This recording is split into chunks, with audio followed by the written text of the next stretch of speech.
తెలుగు రుచికి స్వాగతం. సంప్రదాయ మరియు వినూత్న రీతుల్లో వివిధ రకాల దోసలు తయారు చేసే పద్ధతులను ఈ వీడియోస్ ద్వారా మీకు పరిచయం చేస్తున్నాం. మసాలా దోస.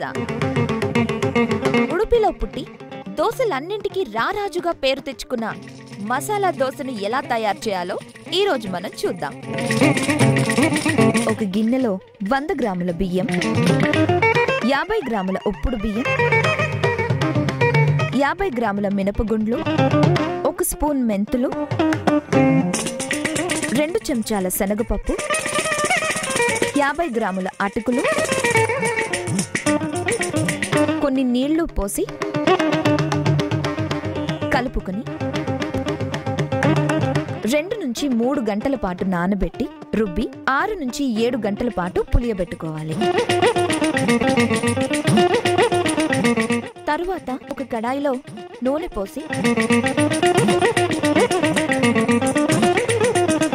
పోపు గింజలు, మినప్పప్పు,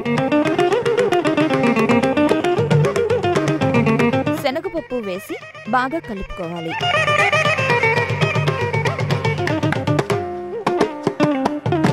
తరువాత కొన్ని కరివేపాకులు, అల్లం, తరిగిన పచ్చిమిర్చి, తరిగిన ఉల్లిపాయ ముక్కలు వేసి బాగా కలుపుకోవాలి.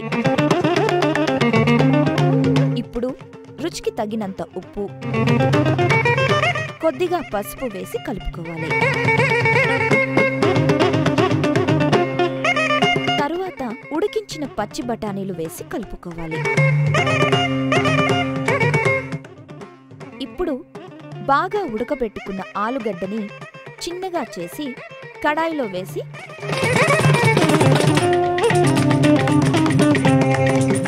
బాగా కలుపుకోవాలి.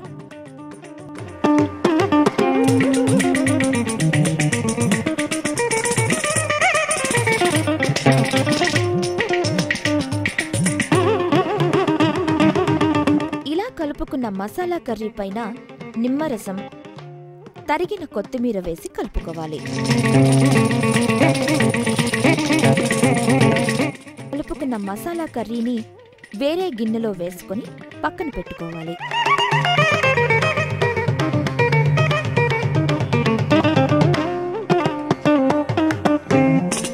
ఇప్పుడు వేడి పెనంపై నీళ్లు జల్లి తుడుచుకొని ముందుగా రుబ్బి పెట్టుకున్న పిండితో పలుచటి దోసను వేసుకోవాలి.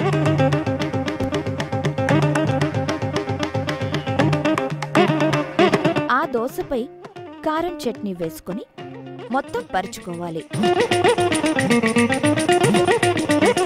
తరువాత కొద్దిగా నూనె పోసి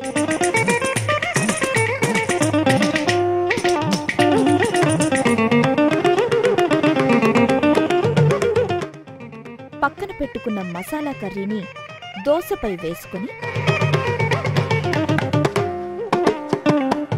బాగా కాల్చుకుంటే మనందరి ఫేవరెట్ మసాలా దోస రెడీ.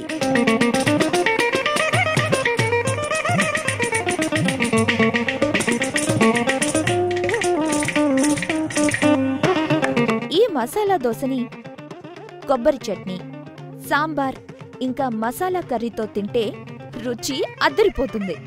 మసాలా దోస కిటికేంటో తెలిసిపోయింది కదా, మరి మీరు ప్రయత్నించి చూడండి. మా ఈ వంటలు కనుక మీకు నచ్చితే లైక్ కొట్టండి, షేర్ చేయండి, and please subscribe to Telugu రుచి.